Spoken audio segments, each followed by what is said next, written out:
तर जेईच्या पीवायक्यू सिरीजमध्ये आज आपला क्वेश्चन आहे क्वेश्चन नंबर 6 जेई मेन 2025 जानेवारी 28 अँड आयसोसेलेस ट्रायंगल. पहिला गोष्ट आपल्याला माहित पडली की ट्रायंगल कसा आहे, आयसोसेलेस ट्रायंगल आहे. आधीच काढून घेऊ आपण isosceles triangle where two sides are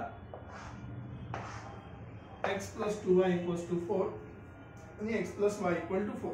बघितलं एक गोष्ट समजायला येते की याचा स्लोप वेगळा आहे. ठीक आहे, तर परपेंडिक्युलर नाही आहे, चांगली गोष्ट आहे. आपण लॉजिक समजून घेऊ. आयसोस्केलस ट्रायंगल सपोज आणि खालची एक लाईन आहे कुठली तरी. आयसोस्केलस ट्रायंगलचा अर्थ काय होते, opposite side equal, sorry two sides equal, दोन साइड इक्वल याचा अर्थ दोन अँगल पण कसे असतील, इक्वल असतील.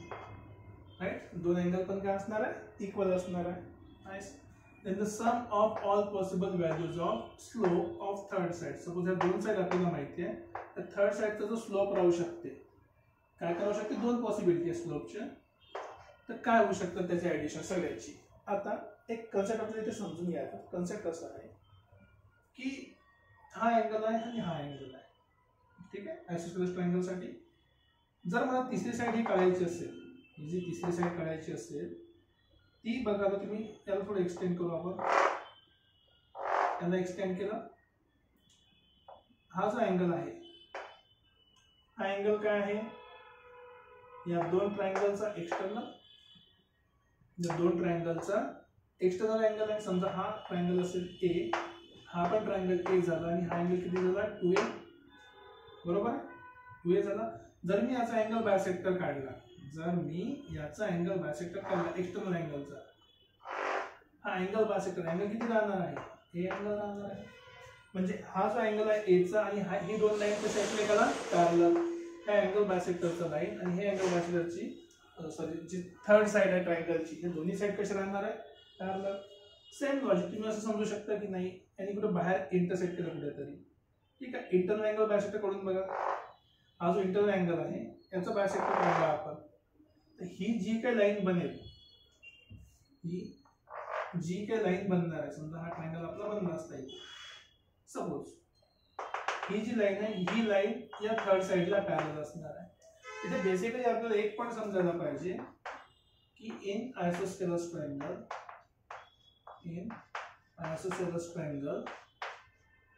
third side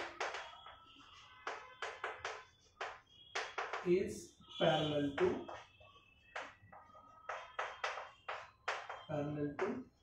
angle bisectors. Simple सा लॉजिक आहे. आता कसं समजून सांगितलं, हा दोन अँगल इक्वल आहे, हा ए आणि हा आहे. त्याला जर मी एक्सटेंड केलं तर दोन्हीचं ऍडिशन किती होणार, इथे 2a होणार. जेव्हा मी याला बायसेक्ट करेल, कारण की अँगलचा बायसेक्टर आहे ना, हा या दोन लाईन मधला जो अँगल आहे त्याचा बायसेक्टर आहे. त्या अँगलचा बायसेक्टर पण किती अँगलवर आहे, ए अँगलवर. हा ए अँगल आहे आणि हा पण ए अँगल आहे. हे कुठले अँगल झाले, अल्टरनेट अँगल. याचा अर्थ ही लाईन आणि ही लाईन काय पॅरलल आहे, तर स्लोप का होणार त्याचे इक्वल. बस हेच लॉजिक आपल्याला लक्षात ठेवायचं आहे.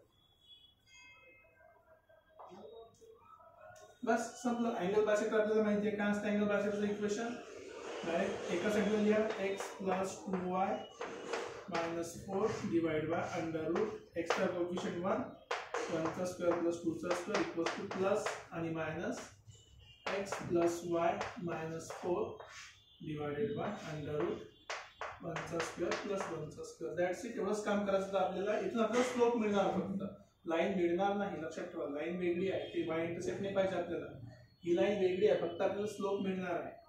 सो सिम्प्लिफाय करा, हा झाला x plus 2y minus 4, इथे झालं √5, 1 आणि 4 5 plus minus x plus y minus 4 √2.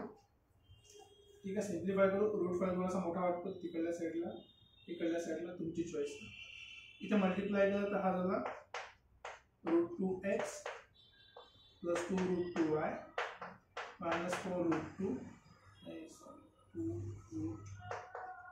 2y आणि इकडे प्लस किंवा मायनस, इथेच लिहितो मी, सगळं एका साईडलाच लिहितो. मायनस किंवा प्लस, एकदा प्लस प्लस एक झालं तर मायनस, मायनस एक झालं तर प्लस.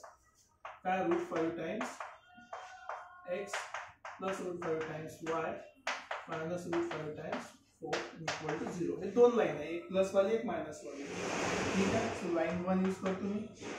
लाईन 1 कळण्याच्या व्यतिरिक्त आपण डायरेक्ट स्लोप ऑफ लाईन 1 काढू ना. लाईन 1 चा स्लोप काय असते, minus coefficient of x upon coefficient of y. x चा कोएफिशियंट किती आहे, √2. इथे मायनस घेतला तर minus √5 upon coefficient of y इथे आहे 2√2. मायनस घेतला आधी तर मायनस √5. हा पहिला स्लोप झाला. सिमिलरली प्लस दुसरा स्लोप करतो मी. सेकंड लाईनचा स्लोप काय होणार आहे, मायनस, आता प्लस साइन घ्यायची इथे √2. ठीक आहे. प्लस इथे झाला √5 हा झाला x चा coefficient divide by again 2√2 y चा coefficient minus coefficient of x upon coefficient of y. ठीक आहे. आणि इथे प्लस घेतली साइन तर प्लस √5 झाला. हा दोघांचा आपला स्लोप नंबर 2 लाईनचा. दोन स्लोप पॉसिबल होते, दोघांचे आपण ॲडिशन करतोय. That's it. सिम्प्लिफाय करू शकतो आपण. कसं करणार आहे आता, दोन्ही साईडला मायनस आहे तर मायनस बाहेर काढला. Okay, no problem. अजून सॉल्व करणं बाकी आहे. a minus B A plus B करून A square minus B square होणार 2√2 चा स्क्वेअर. इथं सिम्प्लिफाय करायला a minus B A plus B आहे ना, 2√2 चा स्क्वेअर मायनस √5 चा स्क्वेअर. वरती क्रॉस मल्टिप्लाय करा. 2 इंटू √2 किती झाला 4. नंतर मायनस 2 मायनस √5 √10 सो √10 सरळ सरळ. आता इथे मायनस 5 मल्टिप्लाय करा. मायनस 2 टाइम्स √10 आणि मायनस 5. ठीक आहे. हा पहिला झाला. इकडे क्रॉस मल्टिप्लाय करा. मायनस बाहेर काढलेला आहे. सेकंड. ठीक आहे. हे झालं पहिलं कॅल्क्युलेशन. 2 इंटू 2 4 झाला.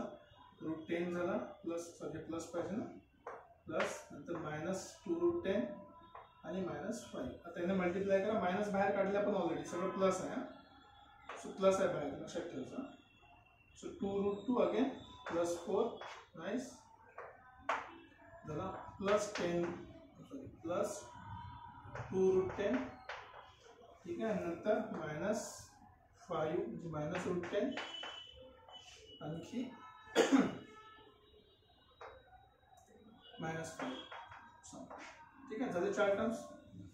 That's it. काय काय कॅन्सल होते बघा. Plus √10 minus √10 plus 2√10 minus 2√10 cancel. 4 आणि 4 8 मायनस 10 म्हणजे 2 झाले. सो बेसिकली मायनस साइन बाहेर आहे, मायनस बाहेर.